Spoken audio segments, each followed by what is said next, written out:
चलो हो गया शुरू।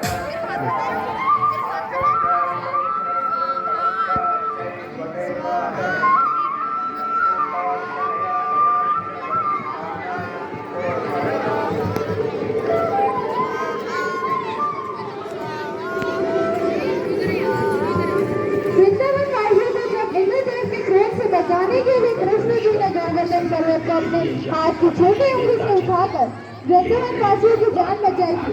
और इसके आगे की कहानी और इसके आगे की अधिक जानकारी हम हमारे सेनापति और उनके विद्यार्थियों से सुनवा करते हैं और बताएंगे आगे की कहानी। और भंडारों को अन्न से भरती है। संवर्तक, जो लोग मेरे लिए यज्ञ कर रहे हैं उन्हें वर्षा प्रदान करो।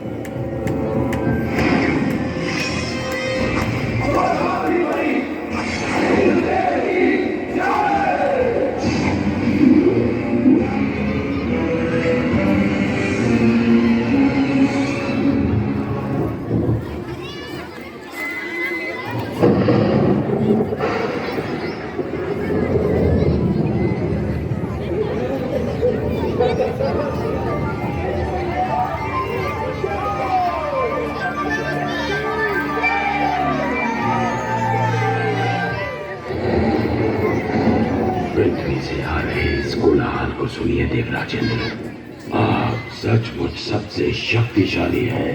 स्वर्ग का देवता हूँ, इंद्र जो हूँ मैं। तुम अपनी मर्यादा भूल रहे हो। तुम केवल अपने कर्तव्य का पालन कर रहे हो, भगवान विष्णु का आदेश पूरा कर रहे हो। मैं जो चाहूँ करूँगा, मैं किसी का आदेश नहीं मानता। इंद्र, मैं तुम्हारा शिक्षक हूँ। तुम्हें अपने यश और कीर्ति का अभिमान हो गया है। मैं तुम्हें सलाह देता हूँ कि सुधर जाओ, अन्यथा तुम्हारा ये घमंड तुम्हें नष्ट करेगा। बाबा, आप इंद्र के लिए यज्ञ क्यों कर रहे हैं? हमें इंद्र को प्रसन्न करने के लिए हर साल ये यज्ञ करना ही पड़ता है ताकि वो हमें बारिश दें। वैसे ही जैसे हर वर्ष हमें महाराज कंस को कर चुकाना पड़ता है। अरे नहीं बच्चों, इंद्र देव बुरे नहीं हैं, वो तो बारिश के देवता हैं। पानी जीवन के लिए अति आवश्यक होता है, इसीलिए हम हर साल यज्ञ के द्वारा इंद्र देव की पूजा करते हैं। परंतु बाबा, वो तो उनका कर्तव्य है। वो तो भगवान विष्णु के आदेश का पालन कर रहे हैं। देखो कृष्णा, ये बहुत पुरानी प्रथा है और हमें इसे तोड़ना नहीं चाहिए। बाबा, फिर हम धरती की पूजा क्यों नहीं करते जो हमें सब कुछ देती है, और सूर्य की जिसे जीवन मिलता है, और यमुना की क्यों नहीं? कृष्णा, तुम सही कहते हो, लेकिन ये संभव नहीं है। हम सदियों से चलती आ रही इस प्रथा को अकस्मात ही तोड़ नहीं सकते बेटा। परंतु बाबा, क्या हमें आंखें बंद करके प्रथाओं को मान लेना चाहिए? वो तो भगवान विष्णु है जो इंद्र और सभी देवताओं को शक्ति प्रदान करते हैं। कृष्ण बिल्कुल सही कह रहा है। सभी देवता भगवान विष्णु के आदेशानुसार काम करते हैं, और वैसे भी वेदों में इंद्र के लिए अलग से यज्ञ का विधान नहीं है। हम ग्वाले हैं, हमारी सर्वति हमारी गायें हैं, और वो भोजन के लिए निर्भर करती हैं इस गोवर्धन पर्वत पर। हम भी सभी चीजों के लिए गोवर्धन पर निर्भर करते हैं, इसलिए हमें गोवर्धन की पूजा करनी चाहिए, न कि इंद्र की। मेरे वृंदावन के प्यारे मित्रों, हम सबको गोवर्धन पर्वत का हृदय से आभारी होना चाहिए। आप स्वयं ही देख लीजिए गोवर्धन पर्वत के इन चमत्कारों को जो वृंदावन का जीवन है। हमारी गायें इसके जंगलों की घास चरती हैं और हमें मीठा मीठा दूध देती हैं। इसके झरने हमारी प्यास बुझाते हैं। इसके मैदानों में हमारी फसलें और फल उगते हैं। इसकी लकड़ी से बने घर हमें सुरक्षा देते हैं। मित्रों, हमारा जीवन इंद्र पर निर्भर नहीं करता, बल्कि गोवर्धन पर्वत पर निर्भर करता है।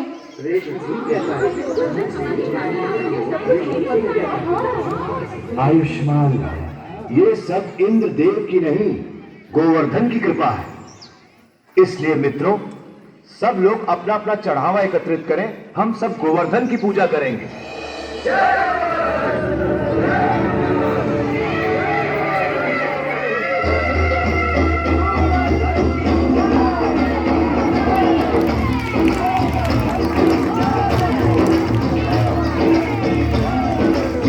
मैं उपासना से बहुत प्रसन्न हूँ। अगर तुम सभी अपने पशुओं के साथ मेरी परिक्रमा करोगे तो मैं बहुत प्रसन्न होऊंगा।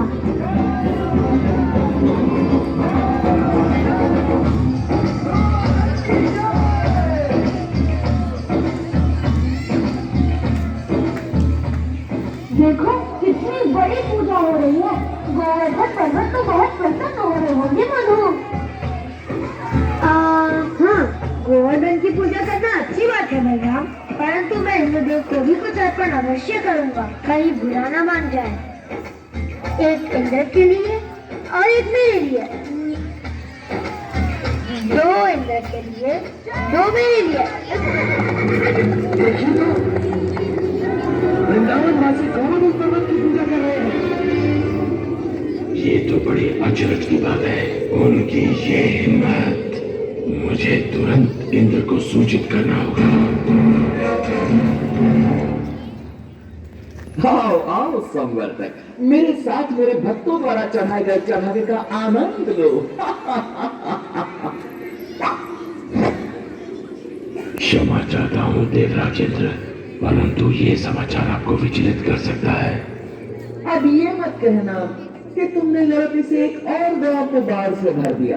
ये बात मत से निकाल दो। मुझे डर है कि आप इस समाचार से बहुत क्रोधित हो जाएंगे। देवराज, वृंदावन गांव के वासियों ने आपकी बजाय गोवर्धन पर्वत की पूजा शुरू कर दी है। क्या? गोवर्धन पर्वत? उन्होंने मेरी पूजा ना करके मिट्टी के ढेर की पूजा की। वो ऐसा कैसे कर सकते हैं संवर्तक, वो भी मुझसे बारिश का उपहार पाने के बाद? ऐसा सुना है कि वो एक नादान लड़के के बहकावे में आ गए हैं। उपहास मत करो संवर्तक। क्षमा चाहता हूँ देवराज, लेकिन यही सच है। नंद के पुत्र कृष्ण ने अपनी चमत्कारी शक्तियों का प्रयोग करके वृंदावन के वासियों को बहका लिया है। अच्छा, उन्होंने मेरा आदेश मानने के बजाय एक नादान की बातों को माना। इन लोगों का दिमाग खराब हो गया है। देखना अब इन पर मेरा कहर बरसेगा। सुनो संवर्तक। जी देवराज। जाओ और वृंदावन को डुबो दो, गोवर्धन के त्योहार को बर्बाद कर दो और वृंदावन के वासियों को इस दुस्साहस की सजा दो।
वृंदावन के लोग अब चलते हैं, उस लड़के की बात सुनने पर पछताएंगे। इंद्रदेव हम सभी का विनाश करने पर तुले हैं, कुछ कर। तो हमारा हित ही चाहते थे, लेकिन तुमने इंद्रदेव को कुपित कर दिया।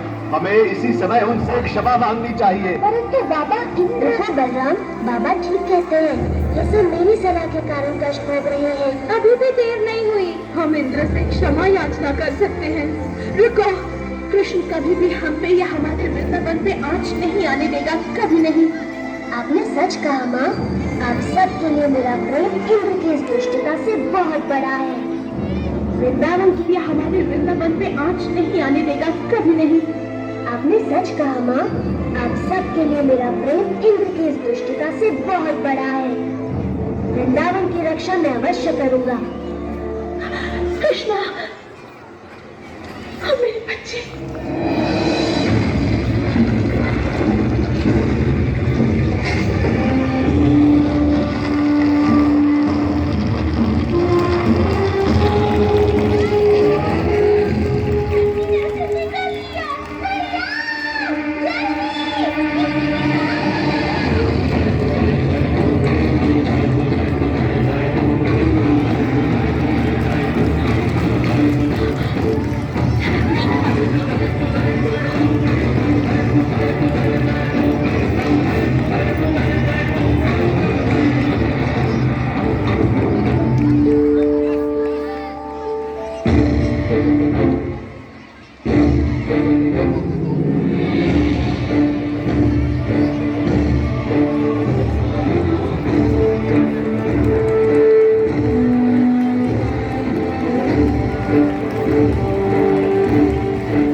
उठाने में कृष्ण की मदद करो। हाँ, वो अकेले नहीं कर पाएगा। बहुत अच्छी मन्नू।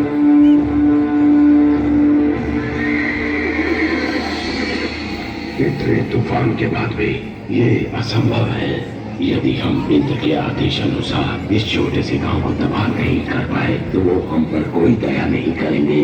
आगे बढ़ो मेरे योद्धाओं, ये तूफान तब तक थमना नहीं चाहिए जब तक वृंदावन पूरी तरह पानी में डूब न जाए।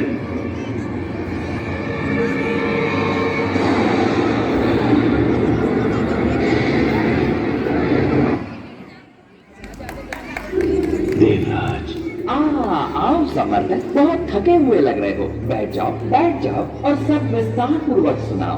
बताओ, क्या तुम्हारे तूफान के बाद भी वृंदावन का कोई चिन्ह बचा है? देवराज, आपके योद्धाओं ने पिछले 6 दिन और 6 रातों से तूफान मचा रखा है, जिसमें आग की तरह बिजली कड़क रही है और घनघोर वर्षा हो रही है। मनुष्य ने इससे पहले ऐसा दृश्य कभी नहीं देखा। अच्छा है, बहुत अच्छा है। अब तक तो वृंदावन पूरी तरह डूब चुका होगा। काश मैं ऐसा कह पाता देवराज इंद्र, लेकिन सच ये है कि हमारे तूफान भी कृष्ण के सामने नहीं टिक पाए। मेरे तूफानी योद्धा एक बच्चे से परास्त हो गए। उसने गोवर्धन पर्वत को अपने सिर पर उठा रखा है और वो वृंदावन वासियों और उनके पशुओं की रक्षा कर रहा है। हम परास्त हो गए। लगता है तुम्हारी आंखों को धोखा हुआ है संवर्तक। 6 दिनों से कड़क रही बिजली ने तुम्हें अंधा कर दिया है। मेरे वाहन ऐरावत को बुलाया जाए। मैं स्वयं वृंदावन जाकर चमत्कार को देखना चाहूंगा।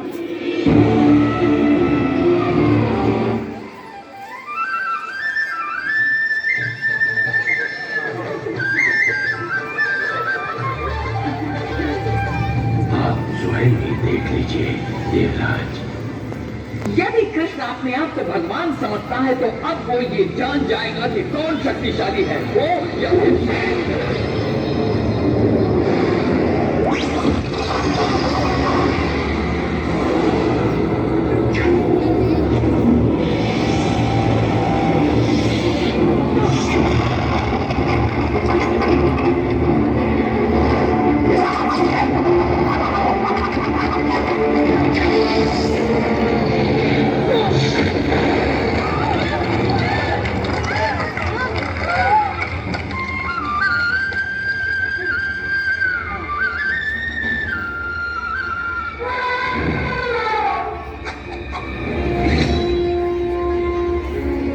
इंद्र के क्रोध से बच नहीं सकते।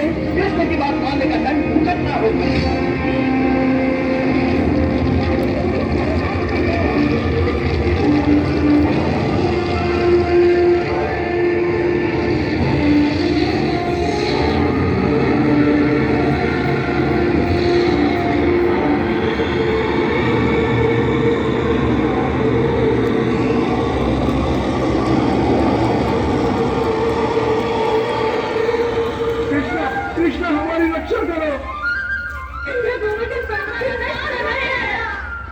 इंद्र कुछ नहीं बिगाड़ सकते, भय मत करो।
क्या तुम अकेले इस पर्वत को उठाए रख सकते हो? नादान मत बनो कृष्ण, तुम एक छोटे बालक हो।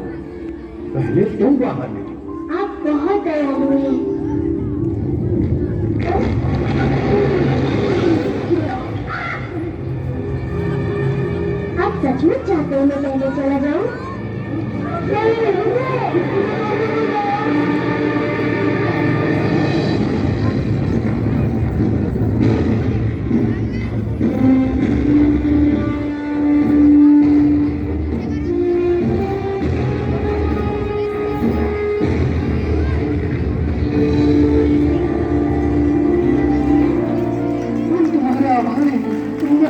लिया कृष्ण, तुम सुरक्षित हुई।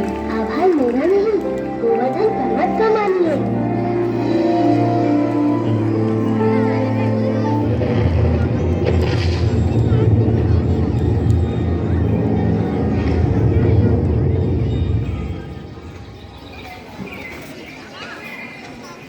देवराज इंद्र, मैंने देखा आप मुझसे कितना स्नेह करते हैं, अन्यथा मेरे प्रतिकार के बाद भी आप मुझसे मिलने यहाँ क्यों आते? कृष्ण, प्रतिकार तो मैंने किया है आपका। मैंने बहुत बड़ी मूर्खता की, भूल गया था कि मुझे शक्तियां आप ही से प्राप्त होती हैं। मैं सदैव आपका सेवक रहूंगा। मैं आपसे क्षमा मांगता हूँ। देवराज, आपको अपनी शक्ति का बहुत अभिमान हो गया था और ऐसा मैंने इसलिए किया ताकि आपका अभिमान तोड़ सकूं। जाइए, मैं आपको क्षमा करता हूँ। हाँ, इतना असाधारण बालक हमारे साथ यहाँ वृंदावन में रहने आया है। मैं तो बस इतना जानती हूँ कि ये मेरा प्यारा बच्चा है, मेरा दुलारा कृष्णा।